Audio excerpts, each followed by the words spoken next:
தப்பா இருந்தா சொல்லுங்க. எபிசோடு 29. ஆர்எஸ்எஸ் சுதந்திரத்திற்காக ஒரு துரும்பை கிள்ளி போட்டதில்லை என்று மூக்கை விடைத்துக் கொண்டு மைக் முன்னால் நின்று 3/4 மணி நேரம் பேசி சமூக வலைத்தளத்தில் பதிவிடுகிற புழுகு மூட்டை வியாபாரிகள் பலரை நான் பார்த்திருக்கிறேன். இவர்களுக்கெல்லாம் ஆர்எஸ்எஸ் பற்றிய புரிதல் சுத்தமாக இல்லை என்பது எனக்கு புரிகிறது. ஆர்எஸ்எஸ் நிறுவனர் டாக்டர் ஹெட்கேவார்ஜி ஒரு காங்கிரஸ்காரர் தான்.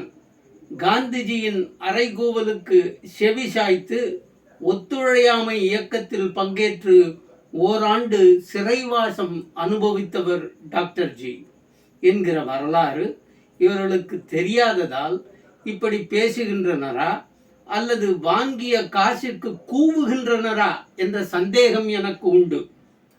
ஆர்எஸ்எஸ் என்பது அரசியல் ஸ்தாபனம் அல்ல, அது பாரத பண்பாட்டு கலாச்சார மையம்.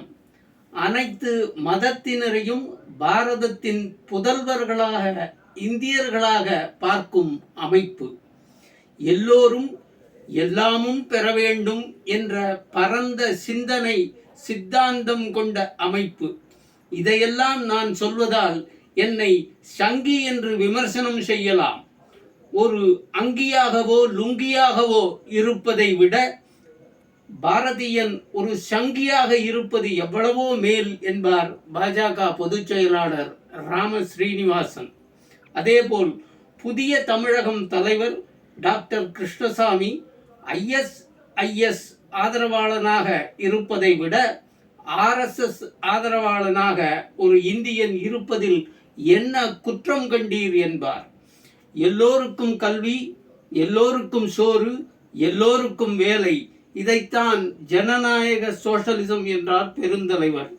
இப்படி சமத்துவத்தை கையில் எடுத்தவர் பெருந்தலைவர். ஜாதி மத பேதமற்ற பாரத சமுதாயம் காண தன்னை அர்ப்பணித்துக் கொண்டதே ஆர்எஸ்எஸ் என்பதை புரிந்து கொண்ட காமராஜ் விஸ்வாசி கண்டிப்பாக ஆர்எஸ்எஸ்ஐ வெறுத்து ஒதுக்க மாட்டான்.